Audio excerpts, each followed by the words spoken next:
درود پاک پڑھنے اللہم صلی اللہ علیہ وسلم ومولانا محمد وآلہ وسلم. اعوذ باللہ من الشیطان الرجیم. بسم اللہ الرحمن الرحیم. اللہ رب العزت نے قرآن پاک میں ایک ایسا مضمون ہے کہ جس کو بار بار بیان فرمایا ہے. وہ کیا ہے کہ تم اللہ کی حلال کردہ چیزوں کو حرام نہیں کر سکتے. اللہ نے جن چیزوں کو تمہارے لیے حلال فرمایا ہے کسی کو بھی اختیار نہیں ہے اللہ رسول کے علاوہ کہ وہ ان چیزوں کو حرام کرے. اور چاہے وہ مسلمان ہے چاہے وہ کافر ہے وہ اللہ کے حرام کردہ چیزوں کو حلال نہیں کر سکتے، حلال نہیں سمجھ سکتے. انہی میں سے ایک مقام آج ہے کہ زمانہ جاہلیت کے کفار کے کچھ اس طرح کے نظریات اور ان کی عادتیں اللہ نے ان کا بیان فرمایا ہے کہ وہ اپنے اوپر حلال چیزوں کو خود ہی حرام کرتے تھے، حرام سمجھتے تھے. اور اللہ نے باقاعدہ ان کے اس نظریے کا اور اس دستور کا ارادہ فرمایا. مزید سماعت کریں گے تو زیادہ سمجھ آئے گا. فرمایا کہ ما جعل اللہ من بحیرۃ ولا سائبۃ ولا وصیلۃ ولا حام ولکن الذین کفروا یفترون علی اللہ الکذب. اللہ نے مقرر نہیں کیا، نہیں بنایا من بحیرہ کان چرا ہوا، ولا سائبہ اور نہ بجار، ولا وسیلہ اور نہ وسیلہ، ولا حام اور نہ ہی حامی. یہ وسیلہ سین سے نہیں ہے، یہ صاد سے ہے. اور یہ مختلف قسم کے جانور ہیں. زمانہ جاہلیت میں کفار کا یہ طریقہ تھا کہ جو اونٹنی 5 مرتبہ بچے جنتی اور آخری مرتبہ اس کا بچہ جو ہے وہ نر ہوتا تو وہ کیا کرتے، اس کا کان جو ہے اس کو چیر دیتے، اس کے کان کو چیر دیتے. پھر نہ اس پر سواری کرتے، نہ اس کو ذبح کرتے، نہ پانی اور چارے پر سے اس کو ہنکاتے کہ وہ کسی کی فصل میں چلی گئی ہے، کسی کے پانی جو ہے اس کو پی رہی ہے، کوئی بھی اس کو منع نہ کرتا اور اس کو ویسے ہی چھوڑ دیتے، نہ اس پر سواری کرتے نہ اس کو ذبح کرتے. اس کو بحیرہ کہتے. اور جب سفر پیش ہوتا یا کوئی بیمار ہوتا تو یہ نظر کرتے کہ اگر سفر سے بخیریت واپس آؤں یا تندرست ہو جاؤں تو میری اونٹنی صاحبہ ہے. اگلا جانور بحیرہ ہو چکا کہ جس کے کان چیر دیتے اور اس کو ویسے ہی چھوڑ دیتے. اب صاحبہ کے بارے میں فرماتے ہیں کہ اگر کوئی سفر پیش ہوتا یا کوئی بیمار ہوتا تو یہ منت مانتے کہ اگر میں سفر سے بخیریت واپس آؤں یا تندرست ہو جاؤں تو میری اونٹنی جو ہے یہ صاحبہ ہے. اور اس سے بھی نفع اٹھانا بحیرہ کی طرح حرام جانتے اور اس کو آزاد چھوڑ دیتے. اور اگلا ہے وسیلہ صاد کے ساتھ. اور یہ ہے کہ بکری جب 7 مرتبہ بچے جن چکتی تو اگر 7واں بچہ نر ہوتا تو اس کو مرد کھاتے،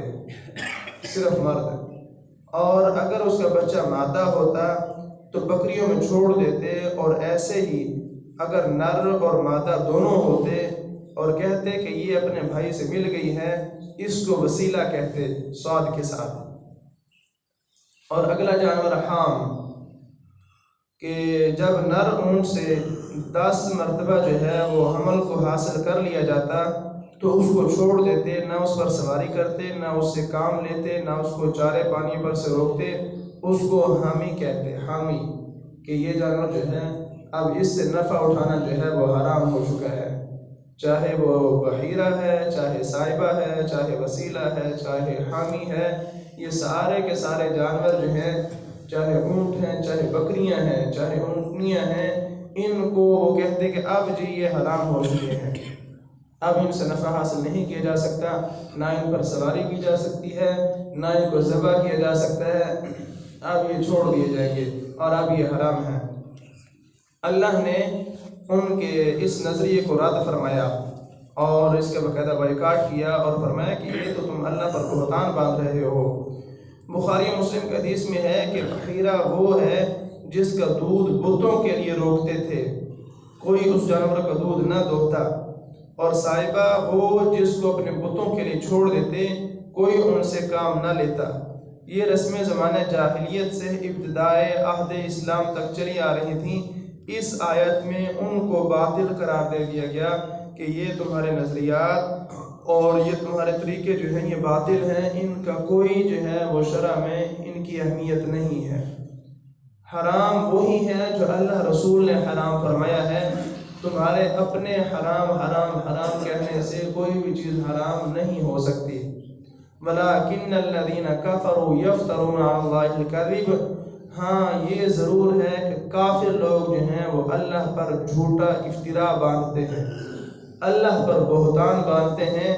اور یہ کہتے ہیں کہ یہ حرام ہے، کیونکہ اللہ نے ان جانوروں کو حرام نہیں کیا، اس کی طرف اور اس کی نسبت جو ہے یہ غلط ہے۔ ان جانوروں کو حرام کہنا، اللہ کی طرف اس کی نسبت کرنا کہ اللہ نے ان کو حرام کیا ہے، حالانکہ اللہ نے تو ان کو حرام کیا ہی نہیں ہے، تو یہ کافر لوگ جو ہیں یہ اللہ پر بہتان باندھتے ہیں۔ وَأَكْثَرُهُمْ لَا يَعْقِلُونَ، اور ان میں اکثر جو ہے وہ بالکل بے عقل ہیں، نرے ہی بے عقل ہیں، نرے ہی بے وقوف ہیں اور ان کو عقل ہی نہیں ہے، جو اپنے سرداروں کے کہنے سے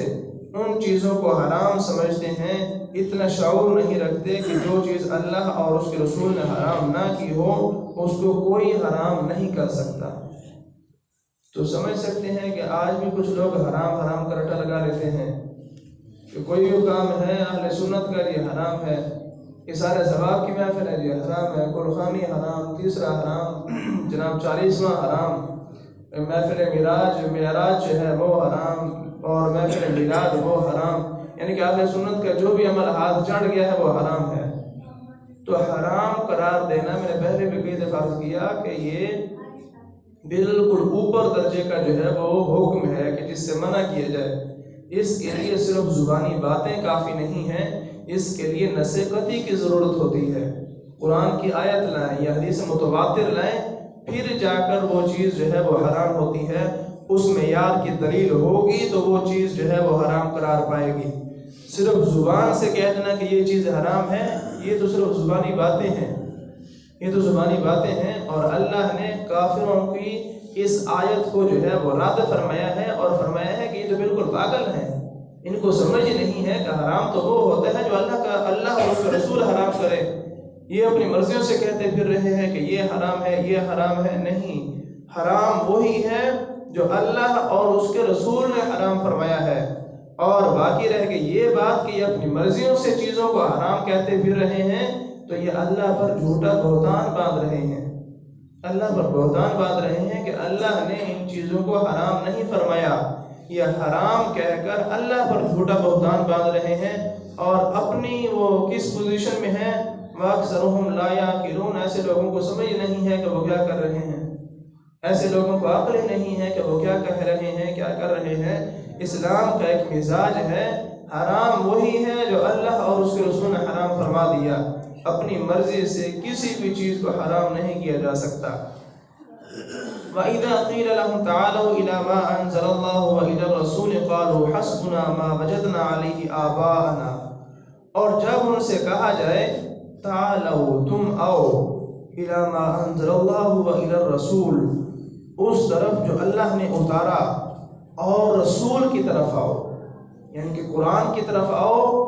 اور سید عالم کے فرامین کی طرف آؤ۔ إِلَىٰ مَا أَنزَلَ اللَّهُ، جو اللہ نے نازل فرمایا ہے،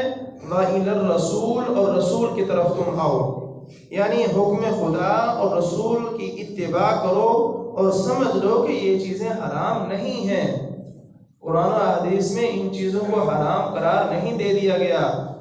اور اس وجہ سے تم قرآن و سنت کی طرف آؤ، احکام کی طرف آؤ، دلائل سے بات کرو۔ تو کیا کہتے ہیں، قالوا حسبنا ما وجدنا علیہ آباءنا، ہمیں وہ کافی ہے، ہمارے لیے وہ بہت ہے جس پر ہم نے اپنے بڑوں کو پایا ہے، جس پر ہم نے اپنے باپ دادا کو پایا ہے، ہمیں بس وہی کافی ہے، ہم اسی پر رہیں گے، قرآن و سنت کی طرف نہیں آئیں گے۔ اور ان کے بڑوں کے کیا حالات ہیں؟ اولو کان آباؤہم لا یعلمون شیئا ولا یہتدون،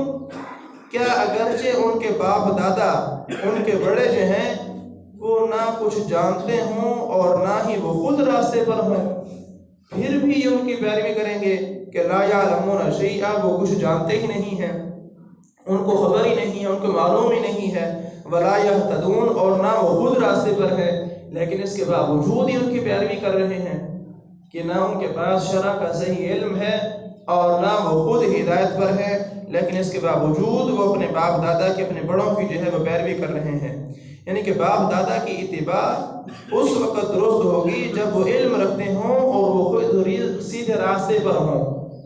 خود وہ ہدایت پر ہوں گے تو ان کی اتباع کی جائے گی، اور نہ ان کے پاس علم ہو، نہ ان کو خود ہدایت حاصل ہو، سیدھے راستے پر ہوں، لیکن اس کے باوجود چونکہ ہمارے بڑوں نے یہ کہا ہے کہ یہ چیزیں حرام ہیں تو حرام ہیں، یہ تو کوئی دلیل نہیں ہے، اور اس سے شخصیت پرستی کی جو ہے وہ نفی بھی ثابت ہوتی ہے۔ شخصیت پرستی جو ہے وہ جائز نہیں ہے کہ ہمارے بڑوں نے یہ کہہ دیا ہے کہ جناب میلاد نجائز ہے تو نجائز ہے، ہمارے بڑوں نے کہہ دیا ہے کہ جناب قربانی حرام ہے تو حرام ہے، نہیں، شخصیت پرستی اسلام میں جائز نہیں ہے۔ دلائل سے بات ہوگی، قرآن و سنت سے جو ہے جو چیزیں ثابت ہیں، جو چیزیں منع ہیں، اس کے مطابق جو ہے وہ گفتگو ہوگی، یہ نہیں کہ ہمارے بڑوں نے کہہ دیا ہے، نہیں، اس چیز کو تسلیم نہیں کیا جائے گا۔ شخصیت پرستی جائز نہیں ہے، اللہ رسول کے احکام کی اتباع جو ہے وہ ضروری ہے، اللہ رسول کے حکم کو اہمیت دینا، اس کے مطابق عمل کرنا یہ ضروری ہے۔ یا ایھا الذین آمنوا علیکم انفسکم، اے ایمان والو تم اپنی فکر رکھو، تم اپنی فکر کرو، علیکم انفسکم، تم پر تمہاری جانیں جو ہیں وہ لازم ہیں، تم ان کا خیال کرو، تم اپنی فکر رکھو۔ لا یضرکم من ضل اذا اہتدیتم، تمہارا کچھ بھی نہ بگاڑ سکیں گے وہ جو گمراہ ہو گئے ہیں، اذا اہتدیتم، جب کہ تم خود راستے پر ہو، تم اگر خود ہدایت پر ہو تو جو گمراہ ہو چکا ہے، لا یضرکم، وہ تمہارا کچھ بھی نہیں کر سکتے، تمہارا کچھ بھی نہیں بگاڑ سکتے، تمہیں کچھ بھی نقصان نہیں پہنچا سکتے۔ اور یہ ہے کہ اگر انسان خود ہدایت پر ہے، ساری دنیا بھی اس کے مخالف ہو جائے تو کچھ بھی نہیں بگاڑ سکتے، کچھ بھی نہیں کر سکتے۔ کتنی کتنی قوتیں ہیں، طاقتیں ہیں۔ مولانا خادم حسین رضوی رحمۃ اللہ تعالیٰ نے، اہل سنت کا بہت بڑا نام اور بہترین عالم دین، اللہ نے ان کو خود ختم نبوت کے لیے اور اہل بیت کے دفاع کے لیے، صحابہ کے دفاع کے لیے اللہ نے ان کو توفیق عطا فرمائی، پھر چاہے وہ حکومتیں ہوں، چاہے جناب عوام ہوں، چاہے کافر حکومت ہے، چاہے مسلمان حکومت ہے، ساری دنیا جو ان کے خلاف ہو گئی کچھ بھی نہیں بگاڑ سکے، تو پرسکون انداز میں جو ہے وہ اپنی قبر میں آرام فرما ہے، کوئی بھی اس کا کچھ بھی نہیں بگاڑ سکا۔ یہ ہے کہ لا یضرکم من ضل اذا اہتدیتم، تمہارا کوئی بھی کچھ نہ بگاڑ سکے گا جبکہ تم خود ہدایت پر ہوں گے، یعنی کہ خود تم ہدایت پر ہو تو پھر گمراہ لوگ جو ہیں وہ تمہارا کچھ بھی نہیں کر سکتے۔ مسلمان کفار کی محرومی پر افسوس کرتے تھے اور انہیں رنج ہوتا تھا کہ کفار اپنی عناد اور دشمنی کی وجہ سے اس میں مبتلا ہو کر دولت اسلام سے محروم رہے۔ اللہ تعالیٰ نے ان کی تسلی فرما دی کہ اس میں تمہارا کچھ بھی نقصان نہیں ہے، کیونکہ امر بالمعروف اور نہی عن المنکر، نیکی کا حکم دینا اور برائی سے منع کرنا، یہ جو فریضہ ہے وہ تم ادا کر چکے ہو، اب تم بری و ذمہ ہو چکے ہو، تم اپنی نیکی کے جزا پاؤ گے۔ عبداللہ بن مبارک رضی اللہ تعالیٰ عنہ نے فرمایا، اس آیت میں امر بالمعروف اور نہی عن المنکر کے وجوب کی بہت تاکید ہے، کیونکہ اپنی فکر رکھنے کا معنی یہ ہے کہ ایک دوسرے کی خبر گیری کرو، ایک دوسرے کی خبر گیری کرو، نیکیوں کی رغبت دلاؤ اور بدیوں سے جو ہے وہ روکتے رہو۔ اس میں بقاعدہ اس کی تاکید ہے اور اہمیت ہے کہ تم نیکی کا حکم دیتے رہو اور برائی سے منع کرتے رہو، لیکن پھر بھی اگر تمہاری بات کو کوئی تسلیم نہیں کرتا تو اس سے پریشان ہونے کی ضرورت نہیں ہے، کہ میں اتنی محنت کرتا ہوں، اتنا سمجھاتا ہوں، لوگ پھر بھی میری بات کو نہیں مانتے، میں ان کو نیکی کا حکم دیتا ہوں، یہ عمل نہیں کرتے، برائیوں سے منع کرتا ہوں، یہ باز ہی نہیں آتے، تو اس وجہ سے پریشان ہونے کی ضرورت نہیں ہے۔ کیوں کہ تم نے نیکی کا حکم دے دیا ہے، تمہیں جزا مل جائے گی، تم نے برائی سے منع کر دیا ہے، تمہیں جزا مل جائے گی۔ اب جو عمل کرے گا وہ اپنا ہی فائدہ کرے گا، وہ خود ہی نفع حاصل کرے گا، اور جو عمل نہیں کرے گا وہ اپنا ہی نقصان کر رہا ہے، وہ تمہارا کچھ بھی نقصان نہیں کر سکتا،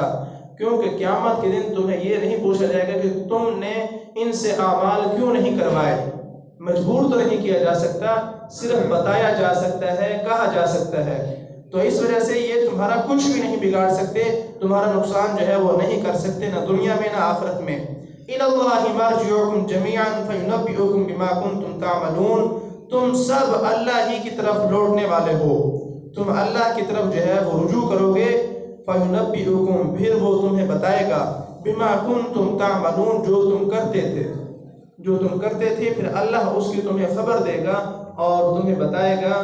جو نیکی کا حکم دینے والے ہوں گے، برائی سے منع کرنے والے ہوں گے، انہیں بھی اللہ جزا عطا فرمائے گا، اور جو اعمال کرنے والے ہوں گے، نیکی کا حکم سن کر نیکی بجا لانے والے، برائی کا حکم سن کر برائی سے روکنے والے، ان کو بھی اللہ جزا عطا فرمائے گا۔ اور وہ جو نیکی کا حکم سن کر نیکی نہیں کرتے، برائی کا جو ہے اس سے منع کا حکم سننے کے باوجود رکتے نہیں ہیں، پھر اللہ ان کو بھی ان کا بدلہ عطا فرمائے گا۔ اللہ ہر ایک کے اعمال سے باخبر ہے، اور ہر ایک کو اس کے اعمال کے مطابق جو ہے وہ جزا و سزا عطا فرمائے گا۔ اللہ رب العزت کی بارگاہ میں دعا ہے کہ اللہ تبارک و تعالیٰ قرآن و سنت کے مطابق ہمیں اپنے عقائد، اپنے اعمال کو درست رکھنے کی توفیق عطا فرمائے، اور اس کے صدقے ہماری مغفرت فرمائے۔